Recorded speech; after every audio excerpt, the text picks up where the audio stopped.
بسم الله الرحمن الرحيم. النهارده هنعمل قرنبيط بطريقه سهله وبسيطه. هنعمل طريقه جديده، عجينه طنبوره كده حلوه هتعجبكم ان شاء الله. تعالوا نخش على الفيديو. بسم الله الرحمن الرحيم. هنعمل النهارده طريقه القرنبيط بطريقه سهله جدا، والتركايه بتاعتها معانا قرنبيطه ننضفها.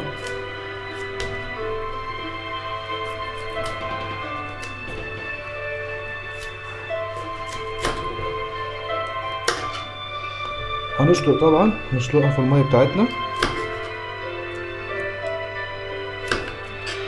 الميه بتغلي عندنا،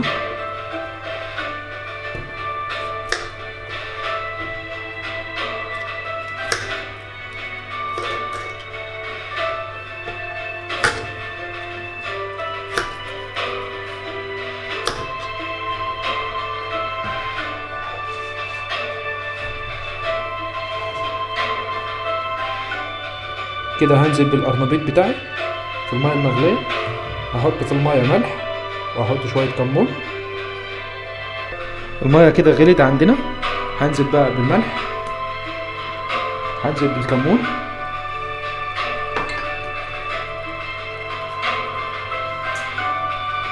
هقلب الحاجه بتاعتي دي. هنزل كده بقى ايه بالقرنبيط بتاعي،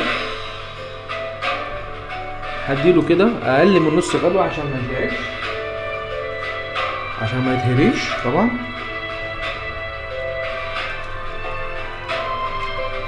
اهو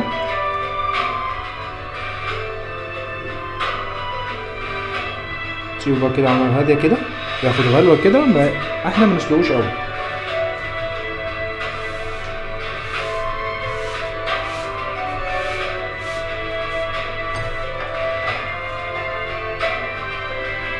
بقى احنا حطينا في الميه ملح وكمون، هنسيبه ياخد غلوه كده وخلاص.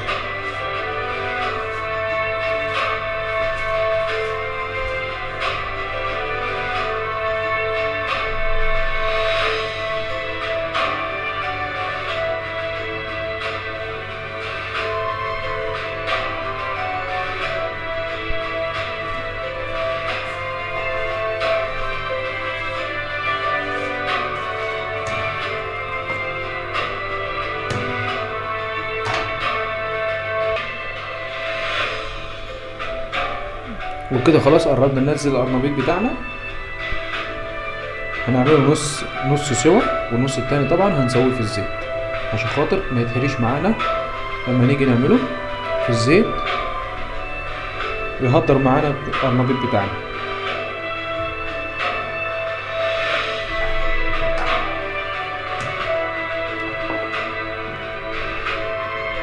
ما نقعدش نقلب فيه كتير برضو عشان ما يتهريش مننا في الميه. وكده هطلع القرنبيط بتاعي كده، السوا بتاعه حلو قوي.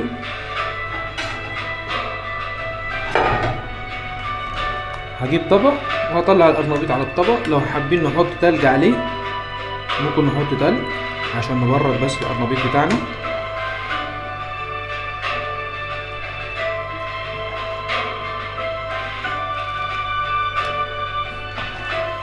اهو شايفينه بقى ازاي كده،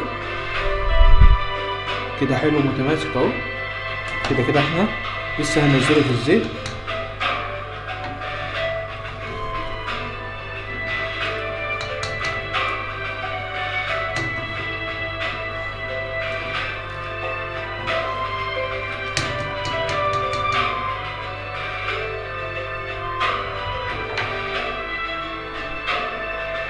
وكده خلاص طبق القرنبيط بتاعنا هنروح نبرد عليه بقى. هنعمل العجينة مع بعض، هنعمل عجينة طنبورة ان شاء الله مع بعض. هنجيب بسيمة كده، هنحط كمون، هحط كزبرة، هنحط ملح،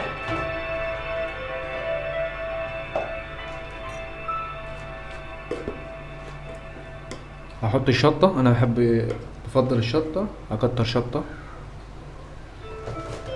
هنحط فلفل اسود،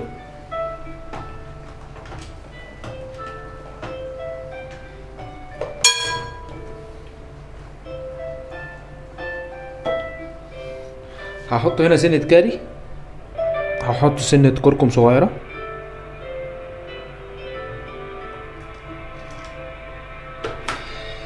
هحط بقى ايه سنة كاري.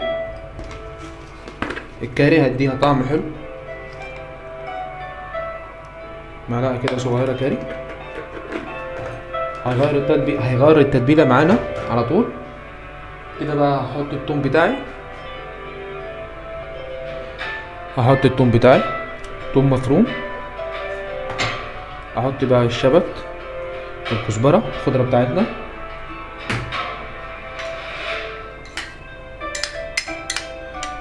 هنزل عليهم ببيضتين او بيضة على حسب الكمية اللي انا هعملها.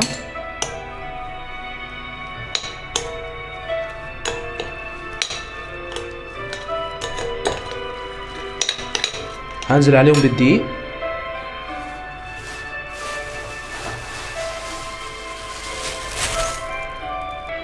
هنزل بشوية بيكنج باودر صغيرين، هنزل بشوية نشا هنا برضو صغيرين،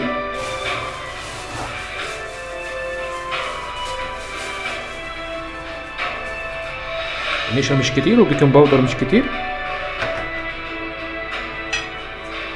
هنزل بقى بشوية مية، او ممكن نحط سفن او ممكن نحط بريل، بس انا هحط مية.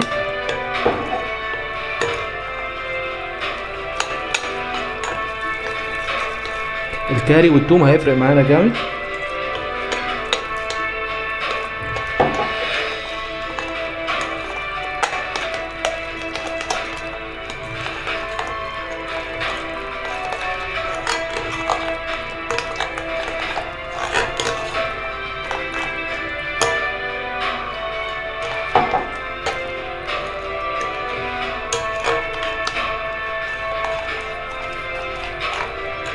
اهو كده تمام.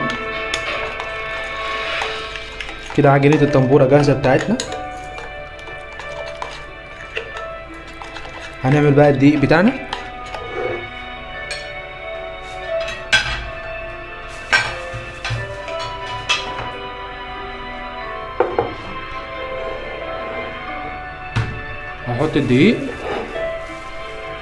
هحط الدقيق عليه نشا عشان نخليها كريسبي، شوية كركم، شوية ملح، شوية ملح،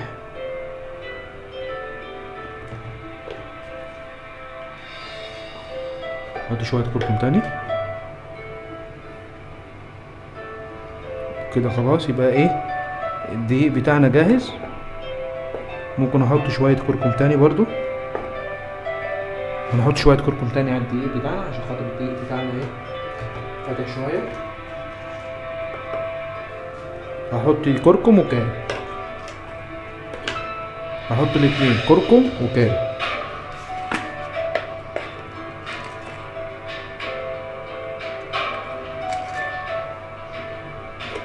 كده التتبيلة بتاعتنا جاهزة.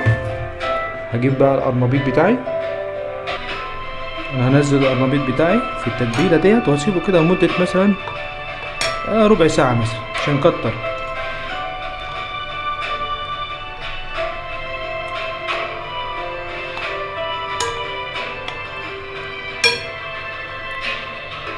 وبكده خلاص بعد ما سيبناه مدة ربع ساعة هنروح نقلي بقى القرنبيط بتاعنا في الزيت. وبكده خلاص الزيت بتاعنا سخن، هنزل بقى ايه القرنبيط بتاعي.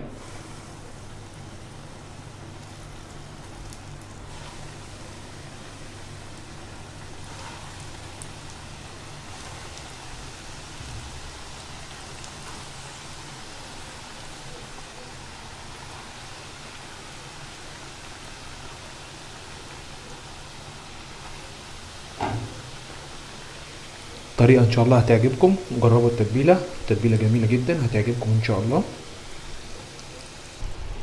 وكده خلاص خلصنا القرنبيط بتاعنا، هنجيب منديل بقى وطبق ونطلع القرنبيط بتاعنا. وبكده بقى نغرف الطبق بتاعنا، هنغرف القرنبيط بتاعنا.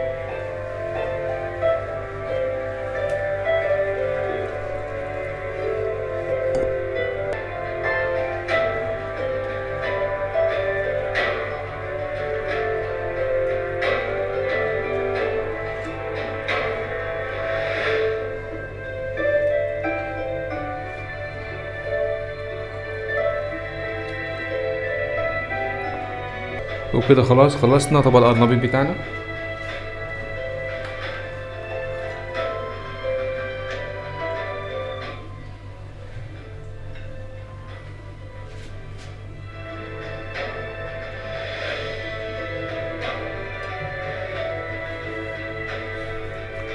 والف هنا وشفا، نشوفكم في فيديو جديد، الى اللقاء.